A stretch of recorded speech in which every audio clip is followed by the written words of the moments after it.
ಇದರ ಜೊತೆಗೆ ಪಾಕಿಸ್ತಾನ ವಿರುದ್ಧ ಜಲಯುದ್ಧ ಮುಂದುವರೆದಿದೆ. ನೀರಿಲ್ಲದೆ ಚೆನಾಬ್ ಜೀಲಂ ನದಿ ಖಾಲಿ ಆಗ್ತಾ ಇದೆ.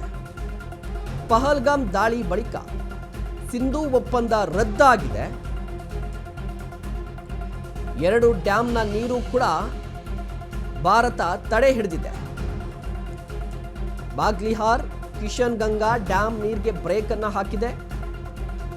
ಈ ಸಂದರ್ಭದಲ್ಲಿ ಪಾಕಿಸ್ತಾನಿಗಳು ಹನಿ ನೀರಿಗೂ ಕೂಡ ಒದ್ದಾಡ್ತಾ ಇದ್ದಾರೆ.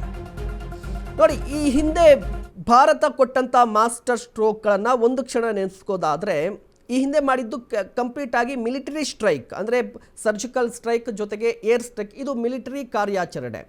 ಆದರೆ ಈಗ ಭಾರತ ಮಾಡ್ತಾ ಇರುವಂಥದ್ದು ಮಿಲಿಟರಿ ಕಾರ್ಯಾಚರಣೆ ಅಲ್ಲ, ಇದು ಜಲಯುದ್ಧ, ವಾಟರ್ ಸ್ಟ್ರೈಕ್ ಅಂತ.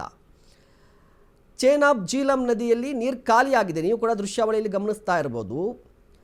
ಪಹಲ್ಗಾಮ್ ದಾಳಿಯ ಬಳಿಕ ಸಿಂಧೂ ಒಪ್ಪಂದವನ್ನು ರದ್ದು ಮಾಡಲಾಗಿದೆ. ಹೀಗಾಗಿ ಚೆನಾಬ್ ಜೀಲಂ ನದಿ ಒಣಗ್ತಾ ಇದೆ, ನೀರು ಬಿಡ್ತಾ ಇಲ್ಲ ಅಂತ. ಇದರಿಂದ ಪಾಕಿಸ್ತಾನಿಗಳಿಗೆ ಏನು ಎಫೆಕ್ಟ್ ಆಗ್ತಾ ಇದೆ ಅಂತ ಹೇಳಿದ್ರೆ, ನೀರು ಹೋಗ್ತಾ ಇಲ್ಲ.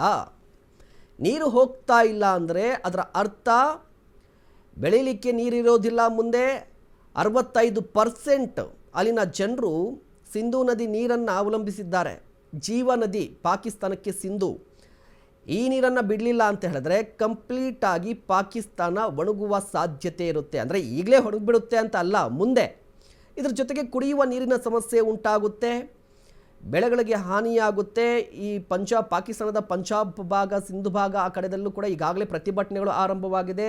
ಅಲ್ಲಿನ ಸರ್ಕಾರದ ವಿರುದ್ಧ ಅಲ್ಲಿನ ಸ್ಥಳೀಯರೇ ಪ್ರತಿಭಟನೆ ನಡೆಸ್ತಾ ಇದ್ದಾರೆ.